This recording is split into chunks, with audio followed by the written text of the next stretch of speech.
ก่อนอื่นเบิร์ดกะสบายดีลูกค้าเนาะเดี๋ยวมื้อนี้เราจะมารีวิวตู้ River G12 เนาะตัวนี้มารีวิวอย่าง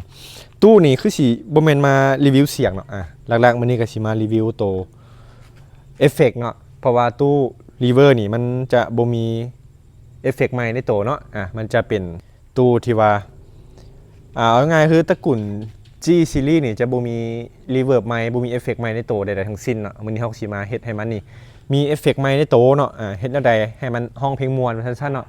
ใส่ก็ต้องใส่เอฟเฟกต์ให้มันซึ่งว่าเฮามี2วิธีเนาะมาแนะนำวิธีนึงก็คือนี่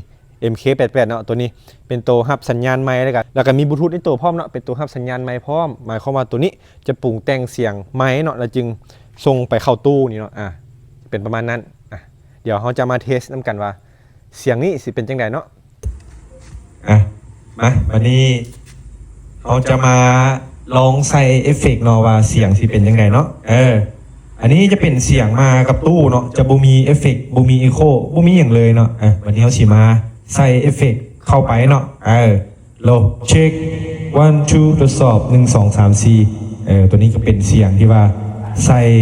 เอฟเฟกต์ใหม่เรียบร้อยเนาะตัวนี้ก็ม่วนกระวานขึ้นคนห้องเพลงบ่ม่วนก็สิห้องม่วนเนาะเสียงคือใกล้นี่ก็ห้องม่วนเนาะวันนี้มานำตู้ประมาณนี้โล1 2 3 4คนที่ห้องเพลงมวนเพิ่นก็สิเปลือกจับไม้เนาะ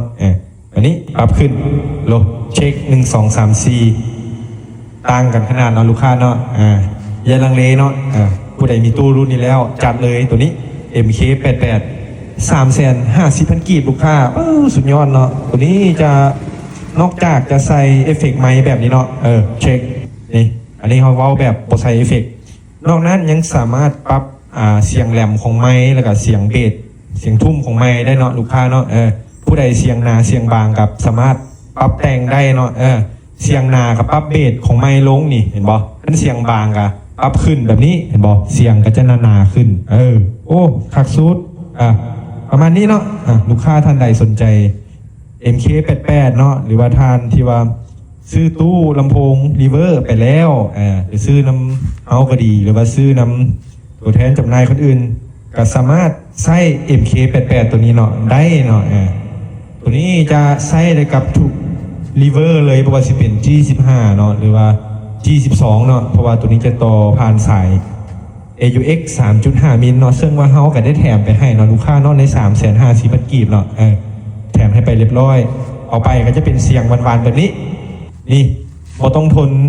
ห้องเพลงโดยใช้เสียงสดอีกต่อไปเนาะ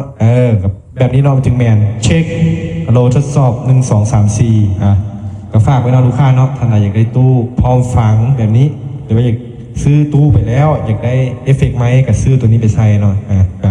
ครบจบเลยครบจบอยู่ที่เฮาก็ได้เนาะเครื่องมีพร้อมจัดส่งเนาะตั้งแข่งแม่นฝากได้ทั่วประเทศลาวเนาะขอบใจ